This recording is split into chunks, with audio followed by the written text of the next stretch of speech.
వంట గ్యాస్ దొరకడం లేదన్న ప్రచారం జనాల్లో మరింత భయాందోళనకు కారణమవుతుంది. హైదరాబాద్ శివారు ఇబ్రాహీంపట్నంలో గ్యాస్ ఏజెన్సీ దగ్గర ఉదయం నుంచి వినియోగదారులు పెద్ద క్యూఏ కట్టారు. ఇందుకోసం కొందరు తెల్లవారుజామునే ఏజెన్సీ ఆఫీస్ కు చేరుకున్నారు.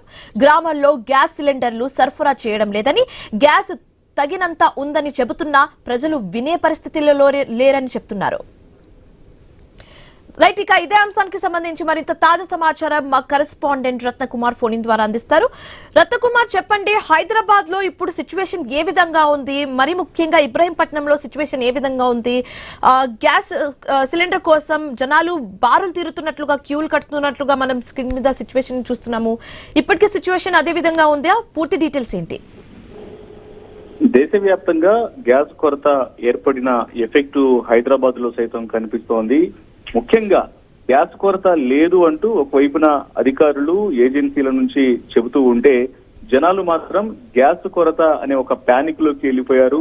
ఇదే ఇప్పుడు మరింత ఆందోళన కలిగించే విషయంగా మారింది. ఇక దీనికి అనుగుణంగానే ఉదయం నుంచి పలు రోజుల నుంచి కూడా ఎవరైతే వినియోగదారులు గ్యాస్ కంపల్సరీగా ఇళ్లలో వాటి వ్యక్తులు ఉంటారో వాళ్ళంతా గ్యాస్ అయిపోయింది అన్న కారణంతో, అయిపోతుందేమన్న ఉద్దేశంతో బుకింగ్స్ కోసం గ్యాస్ ఏజెన్సీలకు క్యూ కడుతూ ఉన్నారు. ఇటువంటి పరిస్థితి ఇప్పుడు మరొకసారి హైదరాబాదు శివారులోని ఇబ్రహీంపట్నంలో చోటు చేసుకుంది.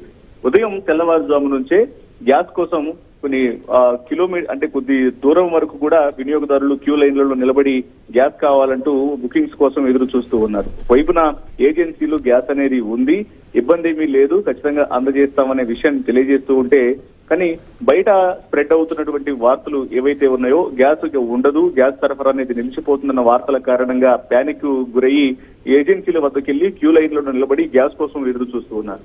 అయితే గ్యాస్ తగినంత ఉంది అనేది మరోవైపు ప్రజలకు చెబుతున్నా వాళ్ళు ఏమాత్రం వినిపించుకున్నటువంటి పరిస్థితి కనిపిస్తోంది.